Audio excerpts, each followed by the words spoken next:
नमस्ते दोस्तों, मैं आपकी फ्रेंड ऋतु कौशल एक बार फिर से आपके साथ हूँ। और जैसा कि मैं टैरोट कार्ड्स के बारे में आपको बता रही हूँ, आज मैं आपको बताऊँगी ओरेकल कार्ड्स के बारे में।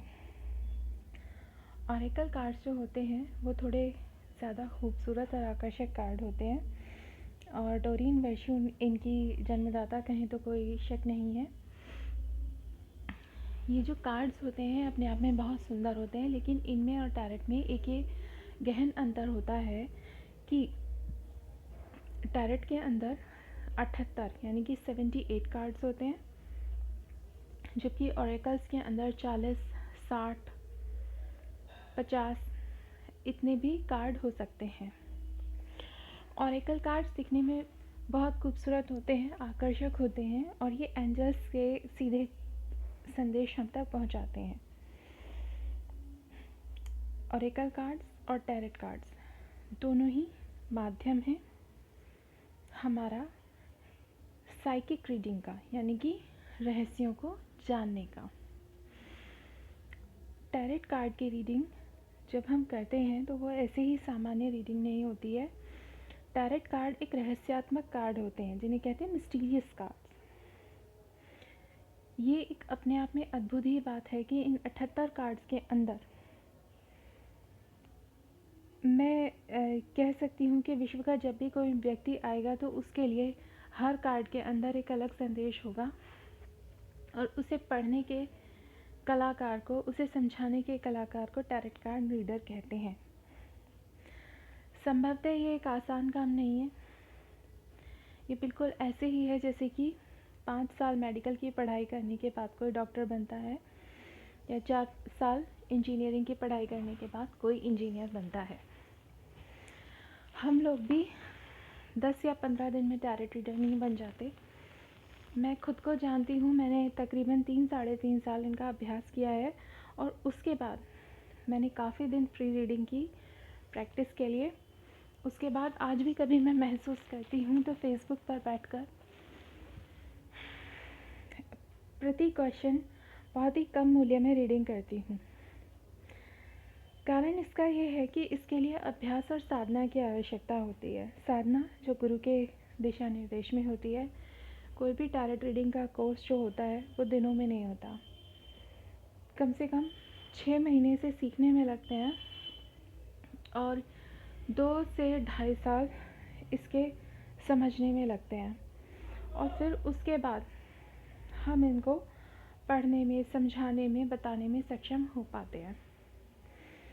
उसके बीच में भी कई बार हमें ऐसे नेगेटिव एनर्जी के क्लाइंट्स आ जाते हैं जो हमारी एनर्जी को डिस्टर्ब कर देते हैं, तो उसके लिए हमें प्रोटेक्शन रिचुअल्स भी करनी होती हैं, जिसके लिए हमें सेज लेनी पड़ती है, सेंट पाउलो लेनी पड़ती है, कपूर गुग्गल का भी प्रयोग करना पड़ता है शुद्धिकरण के लिए। हम मोमबत्तियाँ भी जलाते हैं और टैरोट के शुद्धिकरण से संबंधित बहुत सारी तकनीकें हमें हमारे कोर्स के दौरान सिखाई जाती हैं, जिन्हें हम फॉलो करते हैं और निश्चित रूप से वो सस्ती नहीं होती।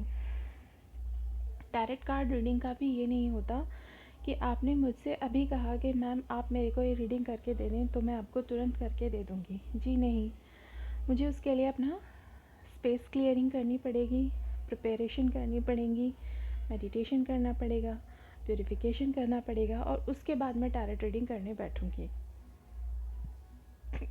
ये एक बहुत ही सेक्रेट, पवित्र प्रोसेस होती है और हमें एक सही तथ्य पे पहुंचने के लिए इन सब क्रियाओं को करना होता है। तो टैरोट रीडिंग ये नहीं है कि मजाक है, ये कोई खेल है, कार्ड पर लिखा होता है ना गेम, नहीं, ऐसा कुछ नहीं है। ये एक बहुत ही ध्यान साधने का विषय है। और दूसरी बात ये है कि इसको करने में थकान भी बहुत होती है। मेरी एक क्लाइंट हैं, जब भी मैं उनकी टैरोट रीडिंग करती हूँ उसके बाद मेरे सर में निश्चित रूप से दर्द होता है। मुझे क्लीनिंग करनी पड़ती है, मेडिटेशन करनी पड़ती है, कॉर्ड कटिंग करनी पड़ती है, तब कहीं जाके मैं हल्का महसूस करती हूँ। हमेशा टैरोट रीडर को के पास जब भी आप जाएं तो छोटी बातों में और फालतू बातों में ध्यान ना खराब करें। सुनने पे ज़्यादा फोकस करें, समझने पे ज़्यादा फोकस करें। दूसरी बात, एक ये बहुत ही महत्वपूर्ण चीज़ होती है कि हमें ये समझना पड़ेगा कि जीवन में कुछ घटनाएं जो घटित हुई हैं, हम हर एक का रहस्य नहीं जान सकते। जैसे कि बहुत सारे लोग हमारे पास इसलिए आ जाते हैं कि हमारे अमुक रिश्तेदार बीमार हैं, उनकी मौत कब होगी। कुछ हमारे पास ये पूछने भी आते हैं कि इस गर्भ से लड़का होगा या लड़की। तो मेरा आप सभी से प्रार्थना है कि इस तरह के प्रश्नों में ना पड़े, क्योंकि एंजल्स कार्ड तो यानी कि ओरेकल कार्ड कभी इस चीज़ का आंसर नहीं देते, और टैरट भी इसका आंसर देना पसंद नहीं करते। तो इन चीज़ों को अवॉइड करना चाहिए। इन शॉर्ट में ये कहना चाहूँगी कि टैरट रीडिंग जो है वो टैरट रीडर की तपस्या का फल होता है, और वो बहुत मेहनत से इसे अचीव करता है। और आप देखेंगे कि जो लोग इस तपस्या को किए बिना टैरट रीडिंग करना शुरू करते हैं, उनके रिज़ल्ट्स भी उतने अच्छे नहीं होते। तो मेहनत कीजिए। कई बार हमें गुरु नहीं मिलते, गलत गुरु मिलते हैं, लेकिन ईश्वर में विश्वास रखिए, आपका गलत गुरु हटाकर अच्छा गुरु भी भगवान जल्दी भेजेंगे। छात्र से पहले अध्यापक जन्म लेता है, यह एक ऐतिहासिक तथ्य है।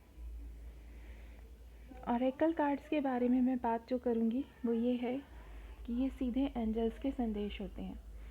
एंजल्स हमें सकारात्मक बात ही बताएंगे और सकारात्मक बिंदु पर ही रखेंगे, और जब भी ऑरेकल कार्ड खुलता है तो उससे संबंधित एंजल्स की हीलिंग भी शुरू हो जाती है। इसीलिए ऑरेकल कार्ड का बहुत अधिक महत्व है।